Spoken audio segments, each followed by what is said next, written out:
आज मी तुमच्यासाठी घेऊन आलेली आहे पपया ज्यूस। भरपूर विटॅमिन ए आहे यामध्ये आणि भरपूर प्यायला पण अगदी अगदी चविष्ट आहे। हा ज्यूस एकदम गोड लागतोय, तर नक्की तुम्ही करून पहा। यामध्ये पपयाचे भरपूर सारे म्हणजे फायदे आहे। मेन म्हणजे आपलं डायजेशन छान असते, आपली स्किन ग्लोइंग करते याच्यासाठी, आणि जे पिरियडमध्ये जे दुःख आपल्याला होते ते पण कमी असते। जे दुखणं असते पिरियडमध्ये मुलींना स्पेशली, तर ते पण त्यामध्ये म्हणजे पुष्कळसं कमी होते आणि खूप हेल्दी आहे। आपले डोळे खूप छान असतात, डोळ्याची जी आपली पाहण्याची जी दृष्टी असते ती खूप जास्त चांगली असते विटॅमिन एनी। तर प्लीज तुम्ही हा ज्यूस नक्की सगळ्यांनी करून बघितलं पाहिजे, कारण खूप हेल्दी आणि खूप टेस्टी आहे हा। तर पपयाला स्वच्छ धुवून टाका आधी।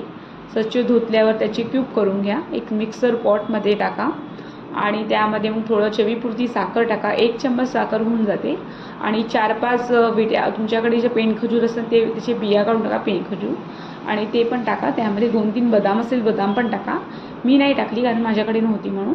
आणि चवीपुरतं मीठ घाला त्यामध्ये आणि त्याची मग पेस्ट करून घ्या। मिक्सरमधून काढलं तर मग एका ग्लासामध्ये काढा ते, त्यामध्ये थोडेसे लेमनचे ड्रॉप टाका आणि बारीक कट केलेली थोडी जी पपई असते 1 क्यूब ठेवा, बारीक बारीक कट करून वरतून टाका आणि ज्यूस अगदी रेडी आहे प्यायला आपला। आणि खूपच फ्रेश वाटते ज्यूस प्यायला आणि खूप छान असतो। एकदा नक्कीच करून पहा तुम्ही हा ज्यूस, प्यायला खूपच छान आहे आणि भरपूर विटॅमिन ए असते ह्याच्यामध्ये आणि उपासाला पण चालतो, तो उपासाला पण तुम्ही करून घेऊ शकता। आणि बघा कसा वाटला ज्यूस, सांगा मला नक्कीच करून। आणि चॅनल माझं नवीन आहे, प्लीज व्हिडिओ जर तुम्हाला पण थोडासा पण हेल्पफुल वाटला असेल तर चॅनलला सबस्क्राईब करा आणि माझ्या